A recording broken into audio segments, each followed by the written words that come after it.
Eddy of the London Stock Exchange Group. I won't say LSEG, the London Stock Exchange Group. You'd be wondering what my transcript writes up for LSEG when I say that. It comes up with a lot of variations on a theme. Matt, it's a pleasure having you on the David Anderson Talking Market Data podcast, as I do with all of my podcasts. Can I start you off by telling the audience that I'm going to put your LinkedIn on the description? I'll put LSEG's general URL, but if you send me a particular URL for DNA or the particular subset that you think is pertinent, I'll put that in the description. But as people are lazy and they probably won't read all that, can you give us a bit of an introduction to who Matt Eddy is? Who LSEG is? Who LSEG DNA is? We talked about this beforehand. Try and set the scene of where you personally and the section that you operate in and the products that you operate in, where they fit in the ever-growing entity that is now London Stock Exchange Group. Easy question to start with. Well, that could actually take the entire hour up. Well, exactly. So, we'll see how we get on. Yeah. And I'm wearing corporate colours today. Good. See that? Yeah. So my name, Matt Eddy, based in London, and I look after the real-time quant macroeconomic product. So what does that really mean? And we can split that into two sort of aspects. One is around the real-time business, kind of streaming market data, and then you've got sort of the quantitative analytical and macroeconomic data sets, more point in time models, and those sorts of world. So if we're just talking more predominantly, I guess today, more on the real-time side. Yeah. My portfolio of products is the data feeds, so what was electron feeds, kind of streaming data, the tick history, the managed services, so RTMDS or electron as a service, RTDS or TREP or RMDS and Triarch, and even older than that, the APIs and real-time optimized DAX. So all of the stuff that you build all of that kind of real-time world around, all that sits within my world. Now, what that means from a product perspective, it really is running a business, it's defining the product strategy, getting the investment, listening to customers, working with our sales and account teams to make sure they understand what the roadmap looks like, what the strategy is, and they can go and articulate that to the clients and to opportunities. So that sits within data and feeds. Yeah. And my manager, Stuart Brown, runs data and feeds. It's got PRS, it's got news and other aspects, and all the kind of the enterprise capabilities. Yeah. And then you've got the analytics side, and then you've got workflows and workspace and sort of the trading aspects, all within the data and analytics DNA umbrella. But you're not the factory, you're not literally building them and coding them. You're designing or communicating customer requirements to the design teams, and then when the design teams build something and give it to you, your job is then to explain that and position it to your sales force, who ultimately communicate perhaps with your help. Is that? Yeah, that's pretty much it. So we're product management. We have an engineering function. The engineering function are the ones that go and sit at the keyboard and put the code together. We'll give them business requirements. They'll come back. We'll commercialize it and put it out to market. But one thing with the real-time space particularly is it bleeds between sort of a customer-facing product and a lot of what we do behind the curtains in terms of collecting, routing, managing all of the data on our aggregated network, or what was the Electron network. So it sort of bleeds between the two a little bit more in my world, I guess. I mean, I've got to resist the temptation, because I want to go back and talk about Triarch, the Trading Room Information Architecture. See, I even remember what it stood for, and all those olden days. But frankly, the youth of today, the younger, don't care about that. We're where we're at. But in your world that you just articulated and described, has that changed at all since Refinitiv got pulled into the wider London Stock Exchange Group, and where you were sitting before as part of a market data aggregator, you're now still that, but also linked with an exchange? Has anything changed, or is the exchange stuff really separate? By necessity, it is separate. So the LSE business, the market data, the venue, and the LSEG, the group piece, are sat isolated and don't talk to each other. Regulatory reasons and everything else, right? So Got it. No, that's useful to know. Let's segue into, and again, I think you've got a pretty broad swathe of products. But if I can be a little bit myopic, only because we've only got so much time, and because it's my bit that I was quite interested in days of old when I used to work in Reuters, market data systems, sometimes called market data distribution systems. There's sort of two notes. I'll tell you a little story. I remember when we created You're not going to use RMDS. my entire hour up with an anecdote, are you? I've got to do it. I'll do it quickly. But I remember there was a period in Reuters when they had the thought police said, we've got to call products by simple names.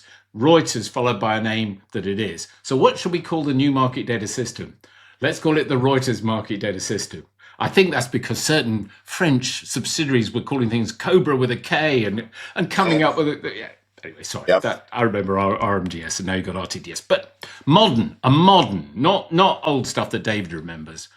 What is a modern market data system? What is your RTDS, which is your modern market data system? But how generically have market data systems evolved since when I first started out in the mid 80s? So, and maybe taking a quick step back from that. So I actually started my career at Reuters in the 90s, and amongst other things was then supporting Triarch. Sort of fell in love with that technology and wanted to specialize in that a little bit as well.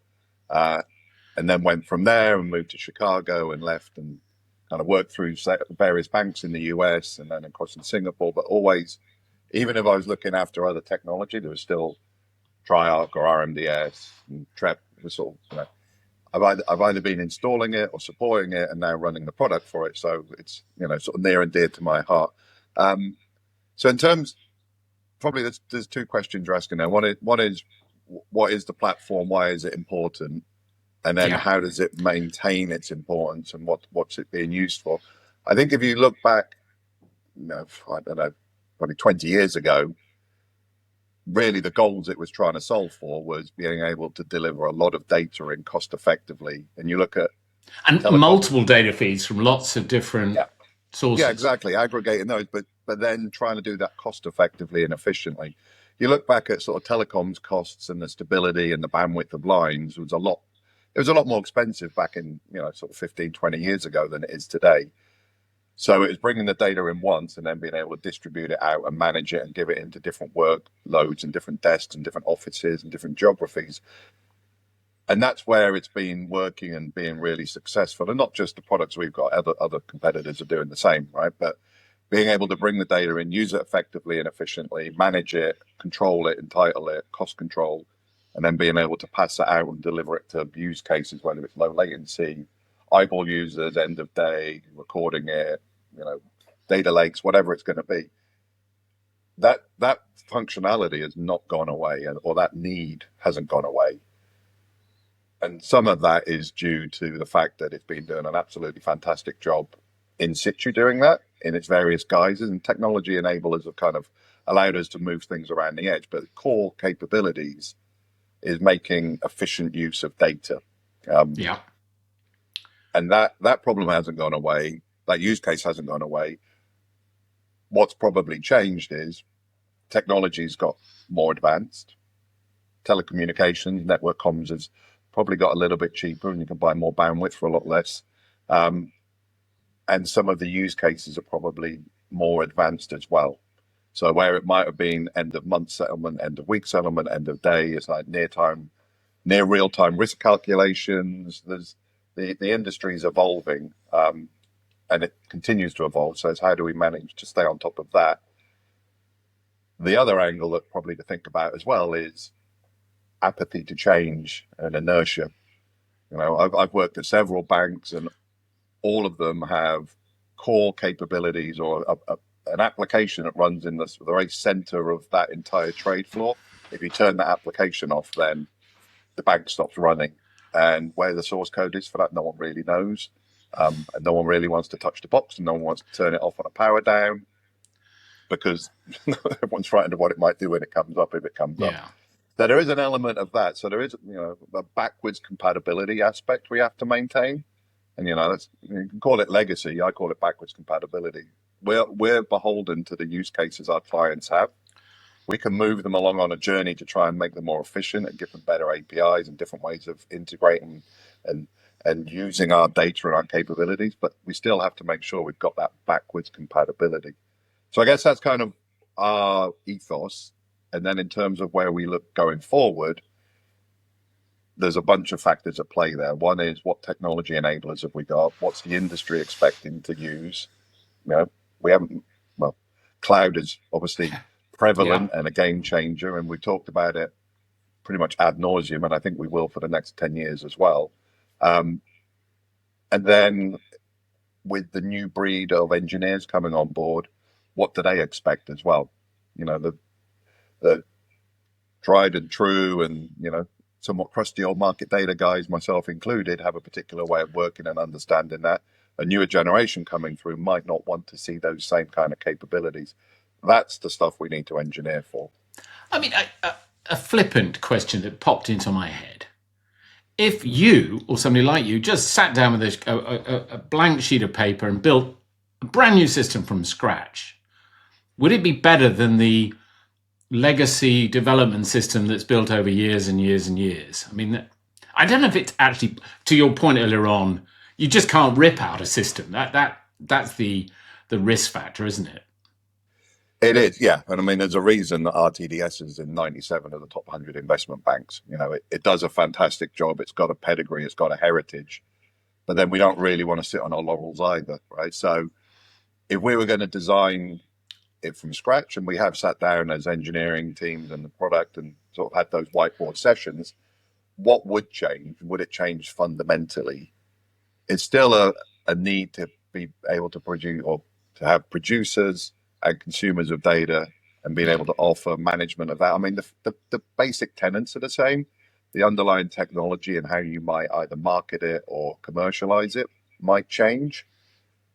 And maybe some of the underlying technology capabilities might change, but generally the concepts are still there. And that's shown by all of the competitors that are trying to displace RTDS. No one's coming up with a radically new offering, and they want to make it as backwards compatible as possible, just because customers aren't going to do it, rip this out from under the floorboards. But I'm trying to think how to ask this question. I'll ask it directly, and not in any accusatory way. I mean, you've got, not you personally, but you're managing something that has got enormous market power. That because so many of those 97 banks or whatever, and I remember, it's all thanks to me. It's all thanks to me and my group in the 90s. But seriously, there was a lot of competition for market data systems, and over time, because we had Triarch was such a very good product, we won an awful lot of business. We lost a few to this nasty company called TIBCO, and then we went and bought them and merged it all into RMDS. So and that's good. There is this established player, but is that entirely healthy if there's no room for competition, or where do you see competition can play a part? I'd maybe disagree that there isn't any room. There's absolutely room. It's an open, level playing field. Like you say, there's advantages to being incumbent in a customer site, but then there's advantages to try and displace. Right? Everyone's got their own sort of tactics that they're going to use from a vendor perspective. The tactics we've got are, we need to make that product indispensable, right? And that requires investment. To your point, I mean, it is a giant in the industry, and we don't take that responsibility lightly. Equally so, all of the software that we produce and we sell to clients, we use internally. So we're routing hundreds of millions of instruments around our network using RTDS and all those capabilities. So we are probably the largest eater of that dog food out of all of the clients, and all of our managed services runs on it as well. So yeah, it's super strategic for us. It's one of our crown jewels, and we don't take it lightly. If we don't, from a customer perspective, obviously they can go out and look around, but there is a lot of risk, and there's a lot of effort involved in displacing it, right? As with anything, it's like if you wanted to go and rip out Exchange and put Google Mail in, you can do it. I know, theoretically, yeah. No, I I hear you. I mean, another thing that I remember, and I must admit I haven't been following it as much of late. One of the beauties of the APIs and the well-documented APIs, that was one of the things I remember, that Reuters back in those days, APIs were really well documented and supported. There was a whole third-party network of application providers. There was an ecosystem, a cottage industry, whatever you want to call it, of people who could come along and add value. I mean, they could plug in as a producer. So the idea was the API allowed somebody to come in and publish something into the system, and then equally there were APIs to allow stuff to be extracted, consumed. In the good old days, it was source sync. I remember that sources were things coming in and sinks were consumers. But the APIs were written in such a way and supported to encourage lots of other players. Is that still the case? I mean, how does that work? No, these absolutely. days? Yeah, we've got an incredibly vibrant application community. So the developer portal, I think, has about 30,000, probably even more than that now, unique Wow. visitors each month. And those are partners, consumers, API geeks that need to get help. And they want to log in and either post a question or look through materials or follow tutorials. So, that's incredibly important to us. And the partner community that we've got as well is, so all the APIs are open source. You can download them. You can create what you want out of them. And like you say, whether that is a consumer or a producer of data. You came back, Matt. Did you see you disappeared briefly? Yeah, for a second. Okay, well, I'll edit all that out, or maybe I'll leave it in just for a bit of fun, so people can see this is real. So you were in full flow. Carry on, or start again. So the APIs are all open source, and partners, clients, competitors can download those APIs and they can write whatever code they want against them. And indeed, from an RTDS perspective, you can buy RTDS without having an LSEG data feed. You can have it without having entitlements from DAX. You can buy DAX on its own. It's all very much separate parts, but they all work beautifully together. So, and that's what a lot of our partners and a lot of our clients like. It is very much a one-stop shop that's got proven track record. But yeah, all of our partners, we make sure they're aware of what our roadmap is and what they need to make themselves successful as well. I think a segue that I would like to go on to is the sort of distribution side of things. Because you mentioned cloud before. I mean, one of the things that's changed, there's a couple of things that have changed over the last 10, 15 years, maybe a bit longer. Before we had the cloud, there was this concept of direct connectivity with exchanges. So a lot of consumers of data would take a data feed from Thomson Reuters and aggregators, a FactSet, a Bloomberg, or whatever. That's where they got their exchange data through. And then more sophisticated, high performance ones, maybe seeking more lower latency or whatever, would take a feed direct from an exchange. And sometimes they'd use dedicated systems to be able to do that, I think, in the early stages. But I think you guys, got in on that game and provided a direct connectivity architecture. So that's something I'd like you to do. And I'm curious if that's still in play. And then subsequent, and maybe connected, cloud came along. So those are two things. Talk me through those two things. I don't know if there's a logical sequence to that. Well, there is, but I've got a short attention span, so remind me if I will do. if I lose the track. Certainly from a direct feed, or ECN connectivity, that has been around. I mean, and the specialist players in the industry can do that in the microsecond range, and that was the Main Street acquisition for us, really kind of brought us into that. We had a direct feed offering, probably wasn't as performant as we would like, and as some of our competitors were. And it being more used as an alternative source of a compliance feed. We've looked at what we need to do around that and make it more competitive, and that was the Main Street acquisition to move us right down into that low single double-digit microsecond range. That can be consumed directly, that can be consumed and published into RTDS or other platforms. really depends on what the use case is. Some customers want the lowest latency they can possibly get, but those ones are very much the niche customers. They might actually be the ones that are hard coding, and writing their own silicon. That is niche beyond niche for us.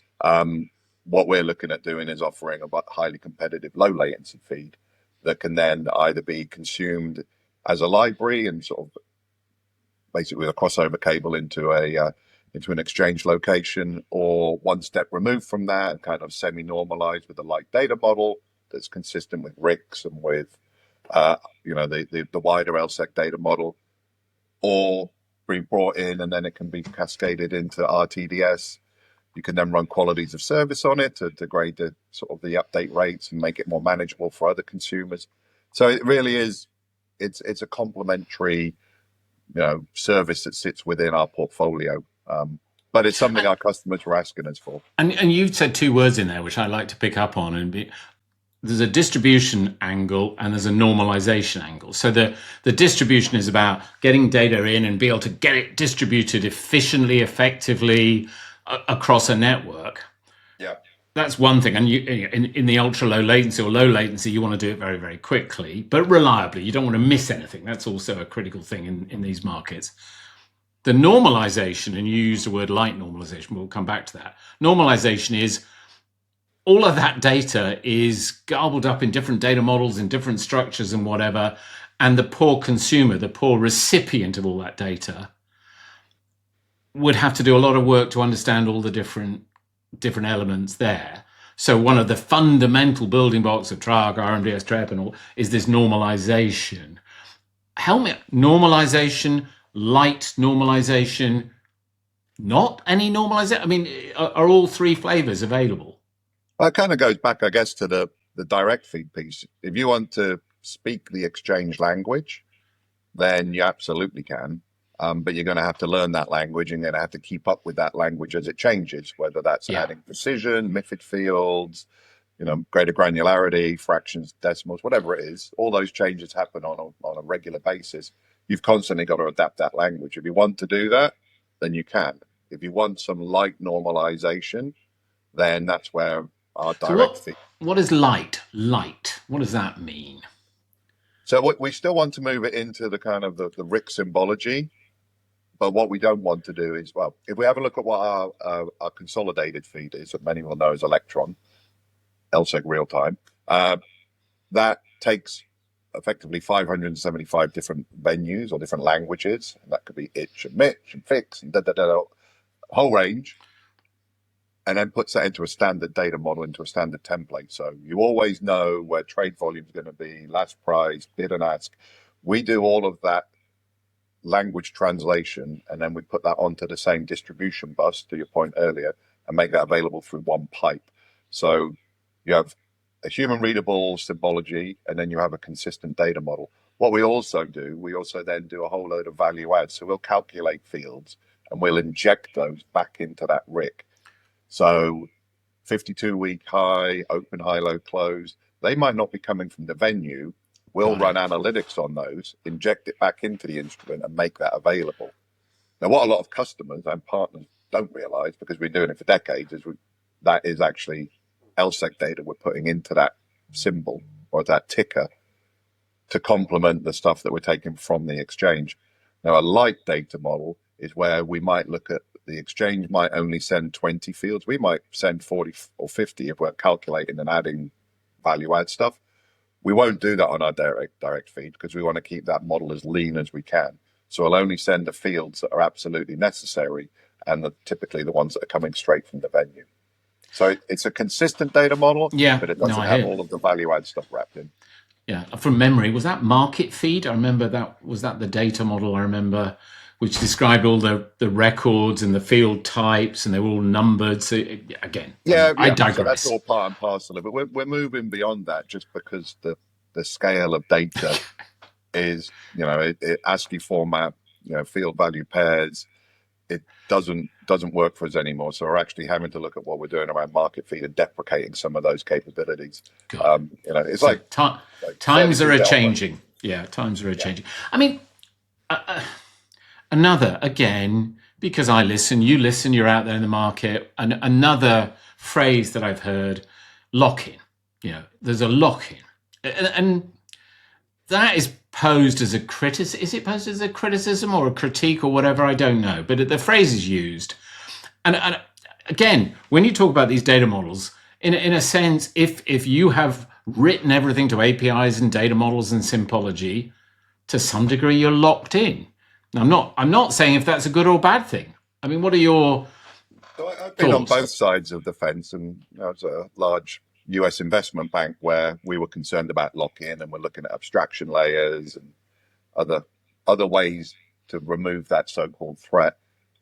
And to be honest, you remove the lock-in from one vendor to another. So I don't Frying pan really. into the fire. Well, yeah, I mean, you've still got to have a relationship and trust someone. And I get that you might want to arbitrate and be able to have some flexibility, but the overhead in terms of complexity and cost, I think that isn't worth the pain that you take on. You're having to build your own cottage industry to kind of stay on top of that. And I know some customers do, and we're absolutely fine with how they do it, but the complexity it adds, I haven't seen any clients actually take advantage of that. The agnostic or the abstraction layers. And so I kind of disagree with the term of vendor lock-in. I mean, if it was to the point where you want to get out and you can't, then I get that. But for something that's so mission critical, I don't think you want to tinker with it and try and, build layers of complexity and technology around it. I think it jeopardizes the product and its performance. And that's kind of been my view, both on the customer side and obviously even more so on the vendor side. So. Got it. So look, I think we did start to segue into the sort of the new technology. We talked about distribution normalization, but on the distribution part of that, cloud, it is I suppose you had colo first, co-locations and proximity hostings. That was the sort of precursor. And then we've had cloud, for 10 years now? I'm trying to lose track of when we first started talking. We've been talking about it for a long time. Yep. And there's been a variety of observations made. I mean, exchange data in the cloud is often sort of bandied around. But I remember somebody saying to me, there's never really exchange data in the cloud until you get matching engines in the cloud. That's when you have true exchange data in the cloud. That's one thought. And another one, you can't get multicast to work in cloud. So I'm going to focus on the multicast one, because I know you guys have been thinking about this and working on this a lot. First, why was multicast important in the first place? Why did we want or need multicast in the first place? Okay. Then why have we had this issue that apparently, supposedly, it can't be made to work in the cloud? And then the third point, which I think is good news, is I think you guys you haven't solved it, you've sidestepped it, is the way I would say it. But again, talk me through those three things. Why was multicast important? Because it was at the heart of RMDS, maybe slightly less so Triarch, but that's going back a bit. And then, cloud. So I think there's probably two ways to look at this. And I think the way you were positioning that question was around multicast in terms of a market data distribution system using multicast. Yeah. So definitely one element there. And then the other one is around what you mentioned there, sort of exchanges creating data and then publishing that exhaust out from a matching engine and being able to be consumed by market data aggregators. So both of those are going to rely on high performance, low jitter, deterministic multicast that you can support and you can troubleshoot. And at the moment, none of the cloud providers have got the technology that would enable that. So you can run multicast and you can run it with TCP overlays, and there's other technologies out there that sort of simulate it, but driving that at scale in a deterministic manner that matches physical hardware in a data center is not quite there yet. So because what we're doing now is distribution and whatever, but the jitter doesn't matter as much. It does matter because we've had a couple of hiccups. But if I miss one word of yours, I can work out what you said. yeah, But that in a market data distribution system is no good. no, that throws the entire book out, and yeah, you have to either reconnect or resubscribe or backfill, and yeah, it's a painful exercise. The appetite for any kind of loss is absolutely zero.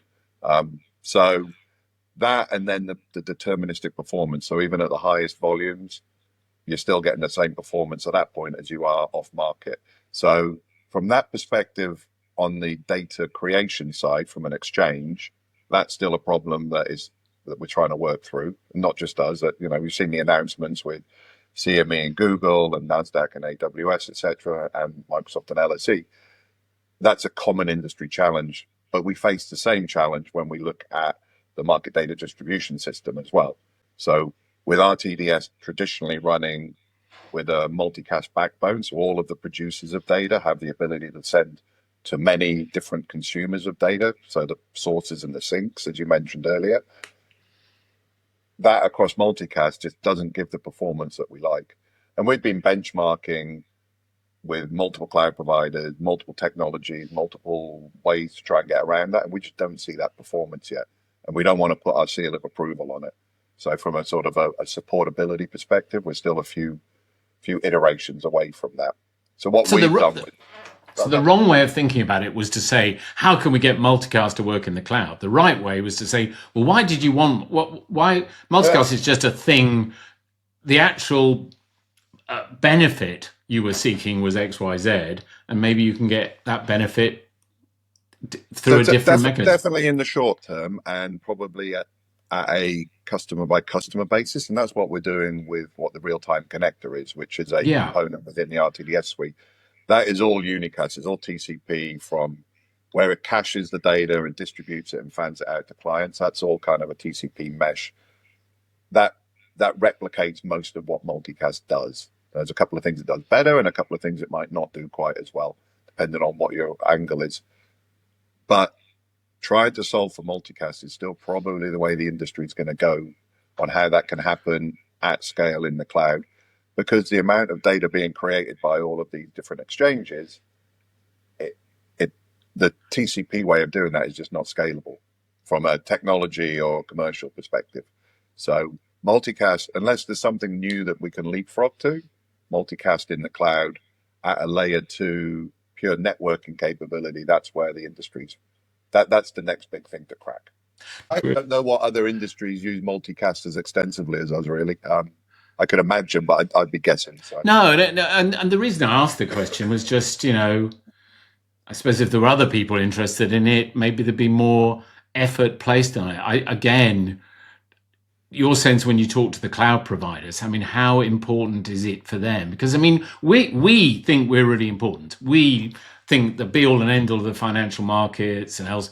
But if you're a Microsoft or a AWS or a Google, I mean, we're a tiny little bit of their world. Financial services, well, I mean, once you start looking at all of the different venues, and if you could offer this, and then you could build a utility service out of it that collects and distributes that across a cloud provider's network, it's going to be quite a game changer. And if you could sort of almost corner the market in that, so there is a fair bit of work going on across the board to try and be the first one out of the blocks to be able to solve that at scale. Let's segue into a couple of things, the wider topics. I mean, we've talked very focused on market data systems, the world that you and you're still in, I came from, very interested in that.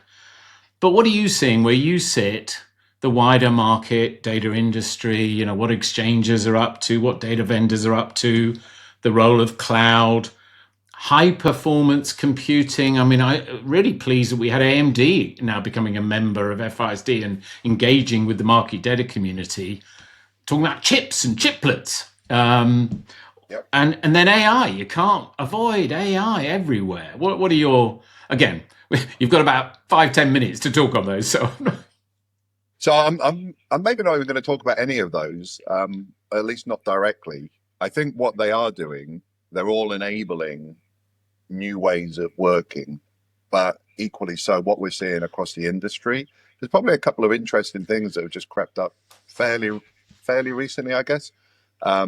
Certainly on me anyway, probably not on others. I know there's others been talking about them for a while, but one is sort of the rise of the retail investor and the Yeah. interest in American markets in Asia is something we're really starting to take notice of now.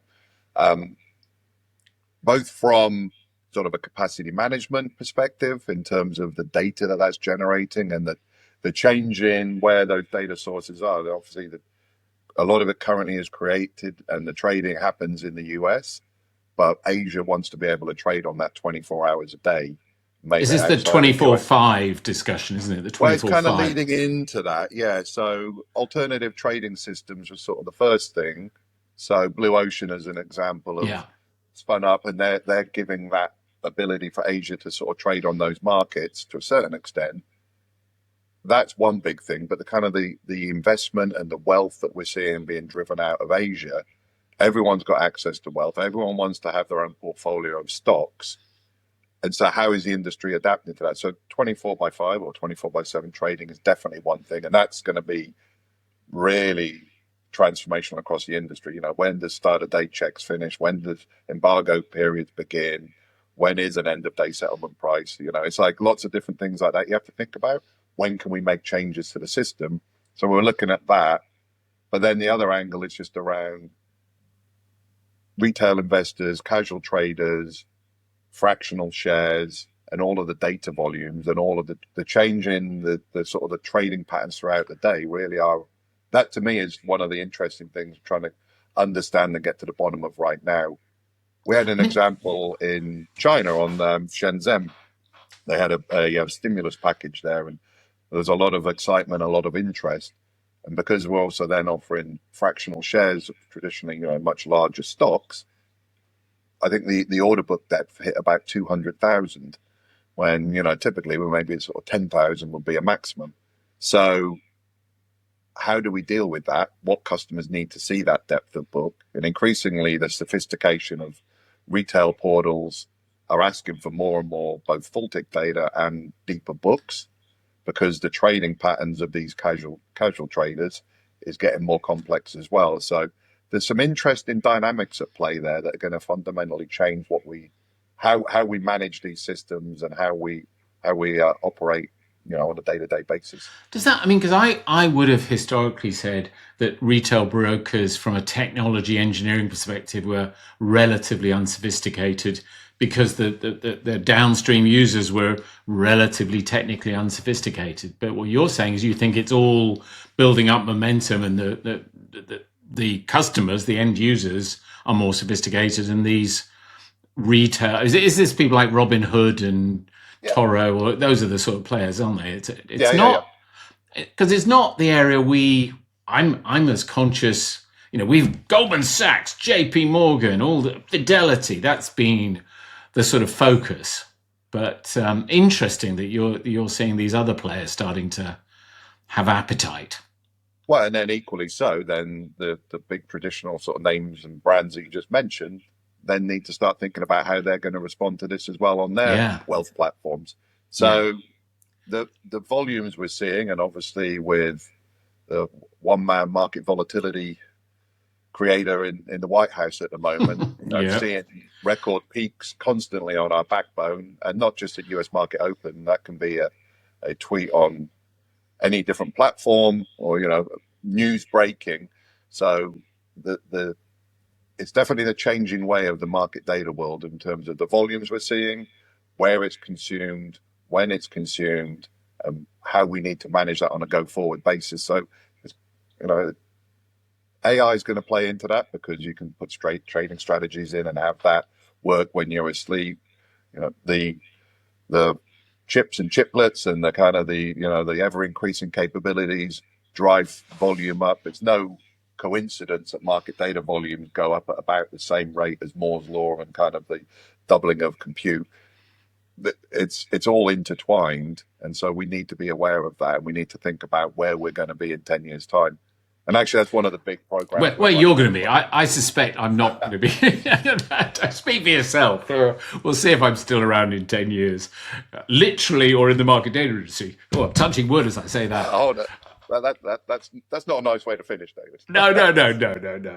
Nobody wants to see the back of David Anderson. Well, not many people. Look, that is a segue into our final point as well. Talent has come up time and time again. It's coming up more in general industry conversations.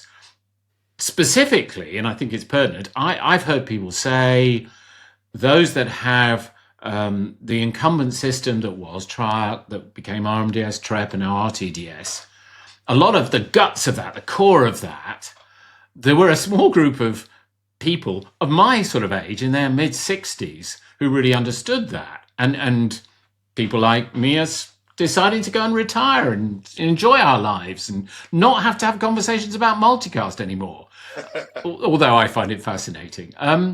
So does that manifest itself in your world, and what is being done, what can be done? Yeah, and you mentioned FASD earlier. I mean, it's been a topic on those panels and other trade shows as well, right, around the future of the industry and where does it sit. And I look back at when I started in the 90s in Reuters field service. There was a good grounding in an expectation. You learned the basics, and you kind of learned the hard way to move up through the sort of the ranks. And I don't know whether that happens today. Well, I know it doesn't happen. It's a different breed. It's a different set of capabilities.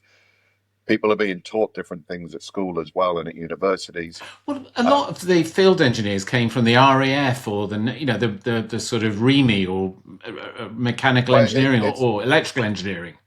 It's someone that's got kind of that full stack set of capabilities, network, server, operating system application, and then you sort of learn through hard knocks how to kind of put all that together. So it's a little bit of a different profile for that. So what we're looking at internally, and others are as well, I guess, is how do we not future proof, maybe future proof, but how do we ensure that the next generation of talent, A, is aware of what this is, B, wants to work on it and has the skills for it, but then how do we make it as easy for them as possible to take advantage of all of this? So it might not be, back in the day going in with a floppy disk and trying to rebuild an operating system. That's gone. But what are the new capabilities that they want? How can we use orchestration? A lot of the kind of the cloud capabilities are equally applicable on premise as off premise. So you were talking about orchestration and the new breed that you're bringing in and how you were incorporating them. I mean, I'd add into that, where do you find them? So we've got a really active grad program in LSEG, and we have early careers as well. And some of the talent that's coming through there is kind of frightening, I mean, they're almost as clever as you and I. Almost. Let's not go that far. But no, the CVs that they've got as young 20-year-olds is better than mine probably is now in terms of what they've done and accomplished and the levels of maturity they show. But so that's one thing, is bringing the talent in and getting them excited about the industry. But then it's giving them the tooling to make this possible, right? They might not want to sit there and go through command line structures, and they might think there's a better way to do this. Templated designs, automated deployments. So we're looking at how we can build our products to fit in with that world. And going back to what we talked about right at the beginning of all of this was then that kind of incumbent and legacy world that we've got, where clients don't want us to change. They're like, this system, we love it. It's completely rock solid. We don't want you to change anything on it. It's like, okay, so we need to cater for those clients, but know that those clients are going to need to hire a younger generation of staff, the next talent pool to come in. But then also new clients of ours want a completely different experience to the one that, those big incumbents have as well. So it's not friction or attention. It's almost two different problems we're trying to solve for. I mean, exciting times ahead. I think, there's a lot more to come. I've done 41 years nearly in this industry. I definitely won't be around for 41 more, but I want to stick around and watch things unfold for a few more years. And I think it is exciting times. It's a great industry to be part of. I mean, we occasionally use the word, it's a bit silly. How do we convey that this is a sexy industry? I think what we mean is when you're in it, I enjoy it. I love having these chats. I Yep. find it really interesting. I, Um, I'm very fortunate to be in the position I am. The software, the services, the people I work with. I'm like I'm massively passionate about it. I want it to be successful. I want it to be the best it possibly can, because you've seen it kind of evolve and you see where it possibly could go as well. Like you say, the industry never sits still. There's constantly new technology enablers, we talked just about sort of the way the markets are adapting, new ways to be able to solve for that. It, there's a constant set of challenges put in front of you that require a lot of brain power to think about and move forward with. So, yeah, there's never a dull moment. And how do we articulate that and make sure that the next breed are aware? So, I think it's our job. We've got to get out there. There's more to come on how to communicate that to a wider audience. Of as you say, the new breed. I don't know if it's ages to say youngsters. They probably are mainly youngsters. I don't think we're pulling an awful lot of people mid-career from other industries, or are we as well? I don't know. That's there is an element of that. I think what we've been looking at actually more is aptitude, and like I said, sort of that full stack is being able to be flexible. You're not going to learn all of the intricacies of all of these systems over a course of 6 months, but if you've got the aptitude and also bringing in a little bit of fresh blood, new ways of looking at things and challenging established ways of doing stuff and technology standards, it's actually quite refreshing. So, there's a lot of benefits to it, so long as we don't drop the ball in the meantime by sort of trying to position too far for the future. Yeah. Well, let's hope my broadband provider is putting as much effort into the future. I hope the audience don't notice, but we've had a few hiccups on this call, but it all makes podcasting that little bit more exciting. So, Matt, thank you for bearing with those hiccups along the way. I hope my editing skills solve it for you and for the listeners and watchers. I'm sure it'll be seamless. They won't even know. That's the theory. That's the theory. Look, it's been a pleasure. So I will bid you farewell now and say thank you to you. It's been a pleasure having you on here. Don't hang up. I will stop the recording. Been a pleasure, David, as ever. Thank you, sir.